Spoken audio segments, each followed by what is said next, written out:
les Alpilles et Saint-Rémy disposent d'un environnement remarquable. C'est mondialement connu. Hein?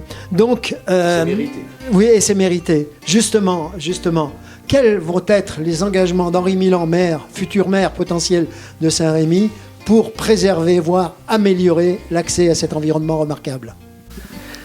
Alors, je vais faire une réponse de Normand, dans le sens où, comme pour mon activité professionnelle d'avant, tout doit être mis en place par rapport à une vision écologique et libérale. Tout.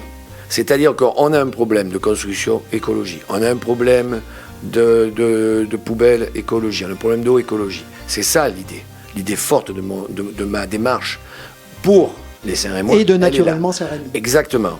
Je te cite deux exemples. Les platanes qui sont victimes d'odium. Simplement, comme personne n'est capable dans cette mairie de savoir ce que c'est que l'odium, ils ne sont pas traités. Ils l'ont été avant et ils ne le sont plus. Donc il y a des feuilles qui tombent tout l'été. Les platanes se fragilisent et meurent. Ça, c'est un premier exemple. Deuxième exemple. Nous avons une ville qui a la chance d'avoir une place emblématique, magnifique, et qui malheureusement a été regoudronnée de manière complètement aberrante pour des questions que j'imagine électorales, et qui malheureusement n'a rien à faire là. Il faudra absolument donner à cette place une vision verte. Vision verte, c'est-à-dire végétaliser la place, et je dirais même plus, végétaliser la ville en entier. Que ce soit pour les poubelles, par exemple, ça, il faudra trouver des solutions, mais des solutions belles à l'œil. Pas uniquement pour le plaisir de faire de l'écologie, belles à l'œil. Et ça, j'y tiendrai, et vous pouvez me faire confiance à tous ceux qui passent sur ma propriété, puisque j'ai jamais interdit à personne de passer dans les chemins et dans les forêts de ma propriété. On fera pareil à Saint-Rémy. Quel justement, en ce qui concerne l'environnement global qui entoure Saint-Rémy, à savoir le territoire des Alpilles, le parc naturel régional des Alpilles est installé à Saint-Rémy. Et enfin, le siège du parc. Il y a de nombreux parcs naturels régionaux en région PACA. Le parc des Alpilles en fait partie, suit bien évidemment dans sa politique globale les directives de la région, certes, puisque la région en est, oui, d'une part, et d'autre part, le responsable juridique. Mais, je veux dire par là, comment se fait-il que les relations soient si épisodiques et ne soient pas aussi concrètes entre la ville, entre la collectivité et le parc naturel régional? Oui, alors il faut savoir déjà que le parc régional recouvre non pas la partie massive des Alpilles, mais l'ensemble de l'enveloppe de chaque commune qui l'intègre. Ça, c'est une première chose. Donc ça veut dire que sur l'Accro, en direction des Ragues, ça fait partie, sur le territoire saint-rémois, du parc. Le deuxième problème, et c'est un problème que j'ai souvent dénoncé en conseil municipal, c'est que ce parc n'a strictement aucun pouvoir de coercition. Il ne peut que proposer. Il peut que dénoncer. Et c'est au maire de faire le travail après. Donc si le maire n'est pas convaincu, comme j'ai pu le voir de l'autre côté des Alpilles, en me baladant à vélo au bord du canal, comme tu as dû le faire, il y a une inflation de permis de construire qui sont dans des endroits où ils n'ont rien à faire. Donc ça, c'est une première chose. Et personne ne dénonce cet état de fait. Donc ensuite, le parc émet des projets, mais si ces projets ne sont pas retenus par les collectivités concernées, eh ben, ça ne sert à rien. Donc le parc, aujourd'hui, tourne à vide. Il est évident que si je suis élu, on fera un partenariat beaucoup plus proche, de proximité avec le parc. Concret. Bien sûr, sur des sujets importants. Mais il n'en demeure pas moins que je sauvegarderai l'indépendance de Saint-Rémy, d'autant plus parce que nous avons plus d'ambition que le parc actuellement. Justement, les ambitions, les projets de développement du bio, parce que là on s'adresse à un spécialiste du bio, puisque Henri Milan est viticulteur bio depuis un certain temps. Et donc, est-ce que Henri Milan tu vas me vieillir. Aura une position claire par rapport à l'utilisation des pesticides? Ah oui, alors moi ma position elle est très claire, puisque des pesticides, je n'en utilise plus depuis 1988. Donc ça ne date pas d'hier, je ne fais pas le calcul, à vous de voir. Pourquoi ?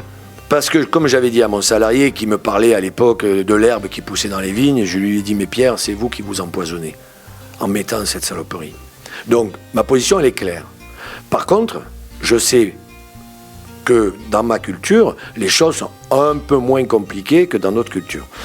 Et pour pallier ce problème d'herbe, ou de concurrence aux plantations et aux cultures qui sont faites sur Saint-Rémy, il faudra effectivement apporter un soutien financier pour l'achat de matériel qui permettront aux agriculteurs de compenser la disparition des produits chimiques et notamment des désherbants, puisque c'est de ça dont on parle. Alors, on n'éradique pas lorsqu'on est en bio, mais on maintient. Et souvent, d'ailleurs, c'est source de moins de maladies. Mais après, c'est tout un ensemble de choses. Il me faudrait des heures pour le développer. Éviter les engrais chimiques, c'est produire moins, mais produire de meilleure qualité. Et là, il faudra s'occuper des débouchés. Parce que c'est bien gentil de dire aux gens arrêtez d'utiliser des produits chimiques. Ils le font pas de gaieté de cœur. Ils le font parce qu'il y a des impératifs économiques derrière.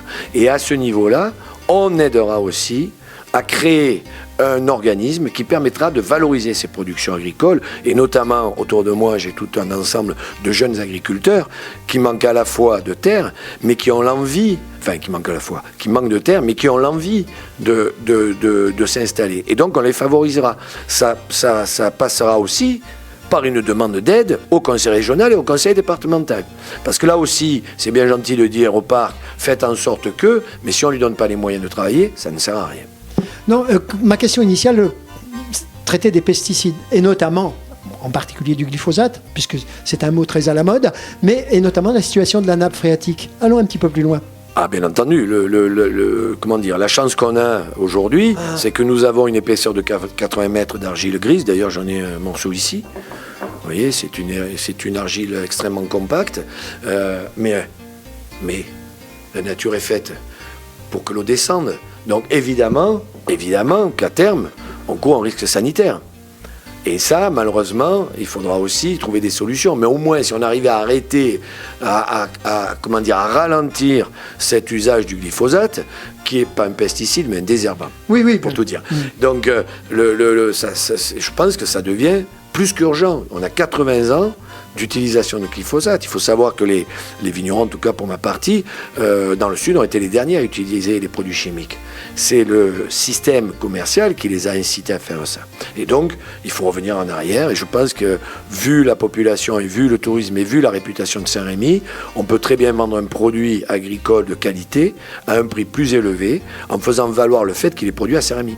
Une virgule complémentaire, on peut préciser toutefois que Bayer, alias Monsanto, sont installés tout près d'ici.